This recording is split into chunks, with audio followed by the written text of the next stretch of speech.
So it's time to start our study of electricity and magnetism. We'll do that with, we'll start with charge and the properties of electrostatic or not moving charge. Now, matter is made up of atoms. Atoms have a nucleus at the center, and then they have the orbiting electrons. And a lot of what we're going to be talking about has to do with these outer electrons. When atoms bond together to form solids, there's two extremes. Either the electrons can be tightly bound, that means they don't move around very well. Those are insulating materials. And then in metallic bonding, electrons are free to zip around through the crystal lattice formed by these nuclei. These materials are very conductive. And so we see that the atomic structure dictates what sort of electron behavior you get, and that dictates what sort of electric and magnetic effects you're going to find. Now, some key properties about charge. Charge comes in two flavors. We call those positive and negative. We could have called them B and W for black and white, but we just chose these two labels. They were convenient.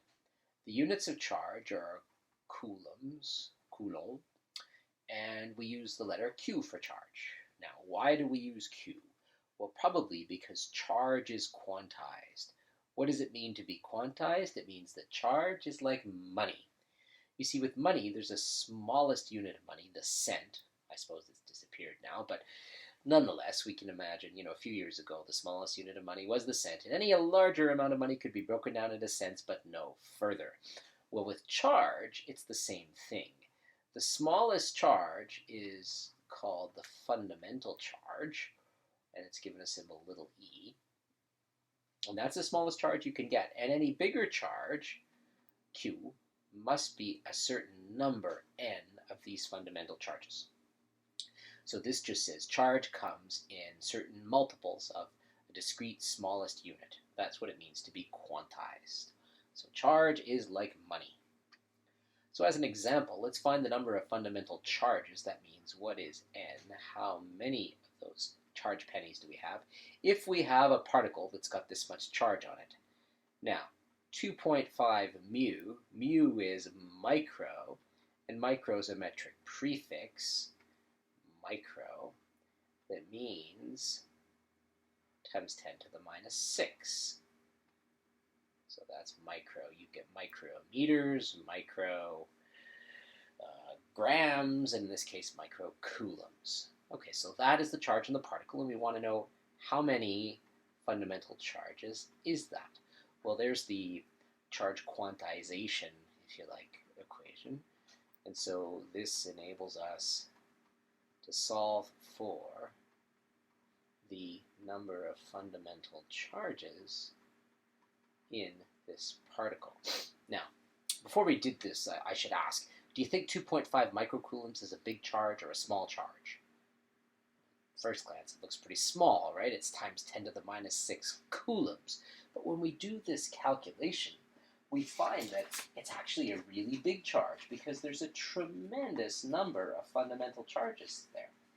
The answer here is like 1.5 trillion or something like that. So it's 15 trillion. It's 1.6 times 10 to the power 13 charges. So, our conclusion is that a microcoulomb is actually a really big charge. And it's about the biggest charge that you can create in a typical little desktop experiment. And so we'll see a lot of our problems are going to have microcoulomb units. Okay, so that's our first concept, the concept of charge quantization. The next concept we want to discuss is the amount of force between charges. Now, it turns out that this is given by an inverse square law, which is similar to the gravitational law. So remember, for gravitation, we had a force that varied with the inverse square of the separation distance, center to center. And then there was a constant times the two masses. Well, for electricity, it's going to be a constant times the two charges, where these are the charges in coulombs. And the constant, well, it's a different constant for electricity. Its value is actually quite a bit bigger. There's 9 times 10 to the 9 newtons on two 1 coulomb charges separated by a meter. And one of the reasons that it's so much bigger is that a coulomb would be just an astronomical charge. All right, so that's how to find the magnitude of the force. For the direction, it's easy enough because like charges repel and unlike attract, so it's a pretty straightforward manner to do a force diagram. So these two charges are going to repel each other, so we can quickly sketch a force diagram here. There we go. So let's see, give myself a bit more room. There we go. So this one's going to go down. This force will have the same magnitude and it'll be exactly the opposite direction. These two are going to attract each other. By Newton's third law, those forces will be equal and opposite, and they will be attractive towards each other. Okay, here's a slightly more complicated problem. So we've got a sort of a square of charge, and we want to know what's the force diagram look like on the plus q. So pause the video for a second, and then draw that force diagram. Okay, so hopefully you looked at this and said, okay, this plus q, it's going to be attracted to this negative charge, and then attracted to this negative charge. And if you drew those carefully, they'd have the same length, because it's kqq, and that will be the same for these two charges as it will for this charge. And then because if this is a square, the distance is the same. So the magnitude of the force will be the same. So there's an attraction and attraction, and then this charge is also repelled by this lower charge, and that force will be directly away. And come on now, behave. Okay, make it longer. Now maybe I can grab onto it. Come on. Oh my goodness. There we go. That was painful. All right, and if you're careful, this will be a little bit less. It'll actually be half as long because the main diagonal distance is going to be longer than the side distances by a factor of √2. So anyhow, that's what the force diagram looks like for that charge. There's 2 attractions and 1 repulsion. And you could see we could end up doing some vector forces there, vector force addition, to find out what the resulting force is. So, to solve force problems, first of all, we have to do our unit conversions, make sure everything is properly in coulombs, and then just use Coulomb's law. Now, when you substitute into Coulomb's law, kqq, remember that some charges are negative, and putting a negative in there really doesn't have any physical significance. So it's customary, and we will do it this way, that we will just drop the magnitudes of those charges and, treat it like just an absolute value calculation. So if we just flip back to the previous page, we'll just put in absolute values here, because we're just going to get the magnitude of the force from this equation. So here's an example. Let's find the force on an electron in a helium plus ion. Now, helium is 2 protons and 2 neutrons. So then there's a nucleus at the center. Helium has atomic number 2. So that's 2 protons and 2 neutrons for helium-4, the most common isotope. And a helium plus ion has, of course, lost an electron. So there's only 1 electron left. And that's out here. Now that's going to be attracted to the nucleus, and we want to find that attractive force. Of course, the nucleus is also attracted to the electron. That's an action-reaction pair. Okay, so by Coulomb's law, this force is kqq over r squared. This is one charge, the nucleus. This is the other, the electron. So the force is kqq over distance squared. I could write q1, q2, but I'll just use big Q, little q. So how much charge do we have here? Well, it turns out that an electron is -1 fundamental charge. So that was the smallest unit of charge we introduced in our charge quantization. A proton has the same amount of charge, but it's the positive type. So this is going to be 2 protons, both positively charged, 1.60 times 10 to the power minus 19 coulombs. And neutrons are neutral, so there's no charge there at all. Okay, so that is the 2 charges, the nucleus and the electron. So we substitute in, and we'll do this calculation with units at least once. This is the number of newtons on two 1 coulomb charges separated by a meter, and it's really big. So now we've got to try and fit these two charges in. 3.2 times 10 to the power minus 19 coulombs. And then the electron's negative, but remember, that's just telling us direction. So we drop that. 1.6 times 10 to the minus 19 power coulombs. And then the radius was given. So that'll be the separation distance of the two charges. And then we have to square it, because it's an inverse square law. Dimensionally, coulombs and coulombs cancels out coulomb squared. Meter squared cancels out meter squared. And we end up with Newton units, which is good because we're calculating a force. Now, how much force do we get? Well, so that works out to 1.15 times 10 to the power minus 6 newtons. Now, is that a big or a small force? At first, once again, you may be tempted to say, oh yeah, that's a pretty big force. I mean, it's only 1.15 times 10 to the power minus 6 newtons. But remember, that force is acting on an electron. An electron's 9.11 times 10 to the minus 31 kilograms. So that electron ends up with an acceleration of 10 to the 24 meters per second squared. So the conclusion is that force is actually a really big force if you're an electron. And so once again, we see that we're going to have to develop our intuition about electrostatics because we're dealing with things that are very small. And our intuition from playing sports and driving cars doesn't always provide a good guide when we're dealing with things that are very small. Here's a vector problem then. Let's find the net force on a plus 1 microcoulomb. That's, I guess, this one here. And given there's two other charges. So this plus 1 microcoulomb is going to be attracted to this negative 1 microcoulomb. So there'll be an attraction there. And then it'll also be attracted to this negative 2 microcoulomb. And so I guess we better label these forces, better call them something. Let's call this force F1 and this one F2.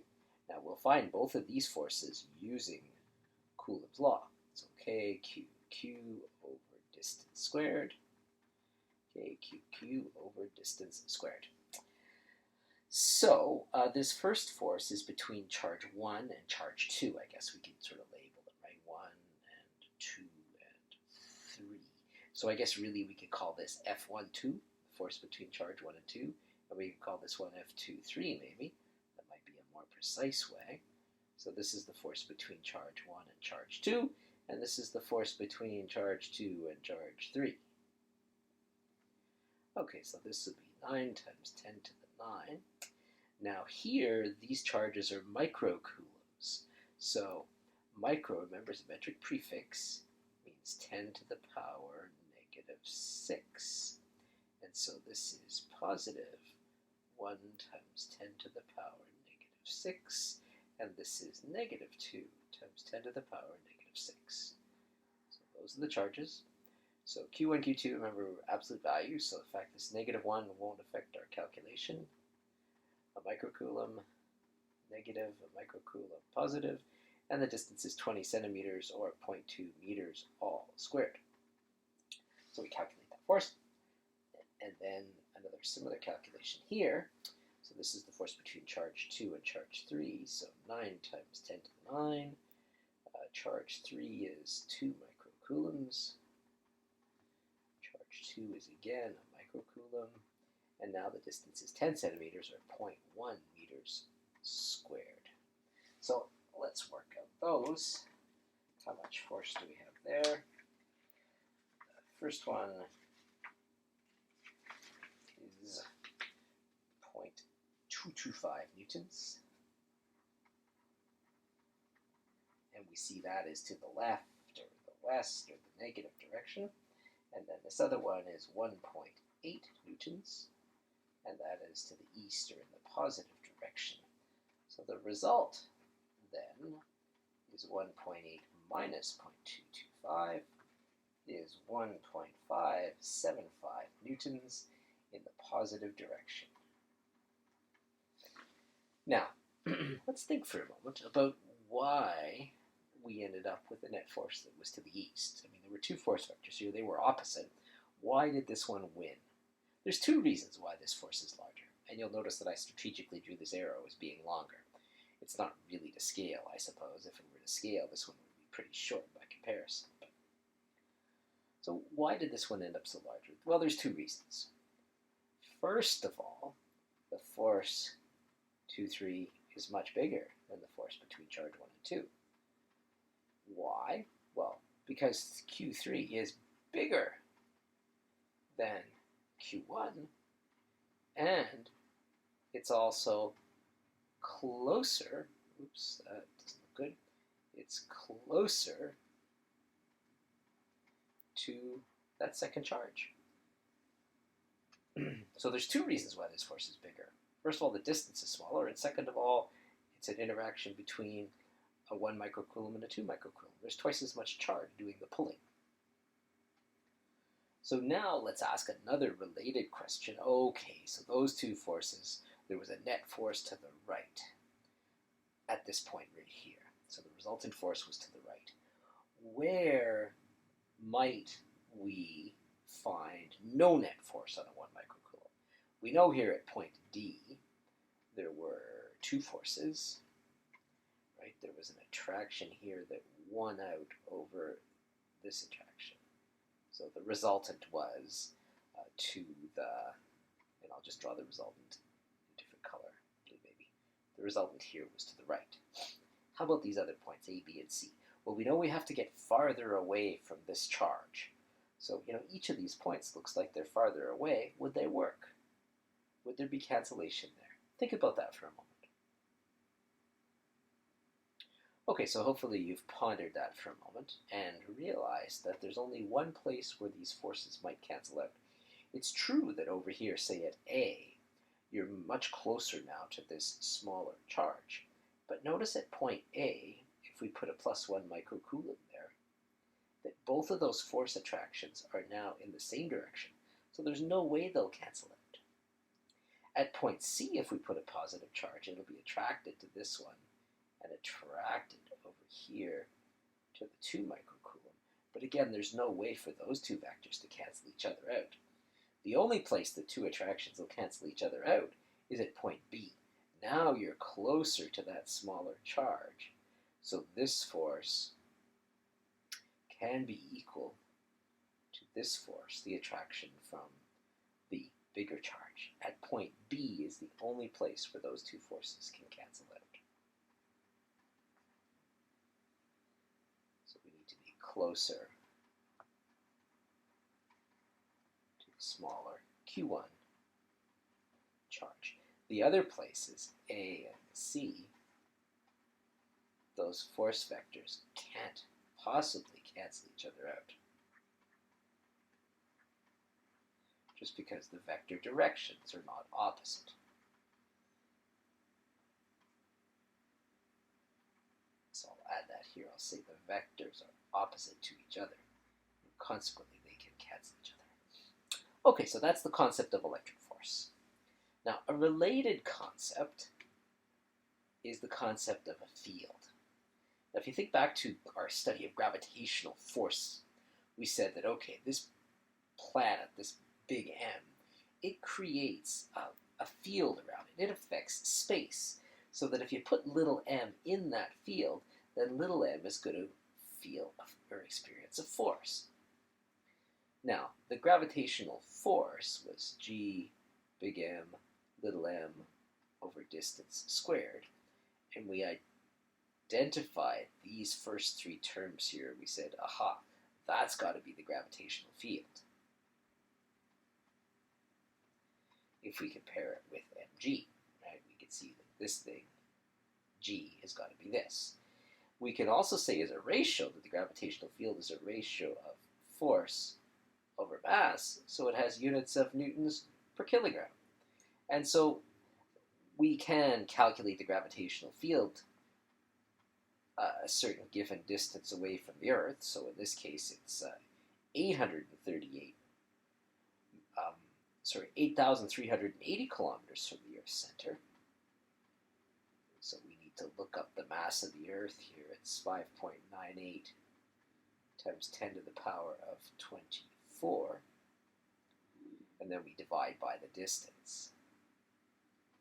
8.38 times 10 to the 6 all squared. So we can calculate the gravitational field strength using this relationship. We also know that a gravitational field is a ratio of weight to mass. So if a 75 Newton weight at some point in, say, around the Earth, out in space away from the Earth, has a sort of 10 kilogram mass, has a weight of 75 newtons, we see that's 7.5 newtons on every kilogram. That would be the gravitational field at that point. Now, for this calculation here, it works out to be 5.68 newtons per kilogram. So that's just some review of the gravitational field concept, but the reason we do that is that everything we've just said also applies to electric forces. Okay, we just did that calculation here. So, because you see a charge Q will affect the space around it too, and it will create an electric field. And therefore, if you put a charge little q in there, it can be attracted or repelled because of its interaction with the electric field. So the force between those two charges, we know it was kq over r squared. That's Coulomb's law. And what we want to say is that that is the charge little q times the field that it is experiencing. Well, clearly this electric field then must be given by this expression right there, which is a lot like our definition of gravitational field, right? Gm over r squared, kq over r squared. Now, for gravitational field, we used G. For electric field, we're going to use big E because little e is already taken. Now, we can see from this statement here that a field is a force per charge. So an electric field is a force per charge, and this was that previous relationship that we just wrote down, and therefore expressing it as a ratio, we could see that its units are newtons per coulomb. And we can calculate the electric field just now the same as we calculate the gravitational field. Now the electric field has direction. With gravitational field, the direction we didn't really have to think about very much, just because gravity always attracts. But electricity can attract or repel, and that's something that we'll need to take into account. So we'll do this example here. So we have a test charge that experiences a certain amount of force. So we can find the electric field as the ratio of force per charge. So there's 5.2 times 10 to the power minus 4 newtons of force on a 0.5 microcoulomb charge. Now, the minus sign is just going to affect the direction and not the magnitude. So this field magnitude ends up being 1,000 newtons for every coulomb. So that's one electric field calculation. Here's another one. So we've got a charge Q here, and we're a certain distance away. There's just a pointed space here. This is our field point. So this is similar, say, to calculating the gravitational field on the Earth, because at this calculation we did right here, we were just a certain distance away from the center of the Earth. So here's the Earth, radius 6,380 kilometers, and then we're about 2,000 kilometers above the surface at 8,380 kilometers from the center, and we're just at that field point right there. And it's no longer 9.81, it's a bit less. So this is the sort of equivalent calculation for a charge. So at this point in space, what is the electric field? How strong is the force field due to the charge point Q? So it's 9 times 10 to the power 9. Q is 2.3 microcoulombs, so that's 2.3 times 10 to the minus 6. And the distance we are away is 0.45 meters. So we work that out, and we find an electric field strength of 1.02 times 10 to the 5. And then we put in the units of newtons per per coulomb. So we've got these three concepts then. We've got the idea that charge is like money, it's quantized. Then we've got the force between two charges given by Coulomb's law. And then lastly, we've got a field. The electric field is a lot like the gravitational field. It's the effect that a charge Q has on the space around it. When we meet together, we'll work on understanding these concepts in a bit more depth.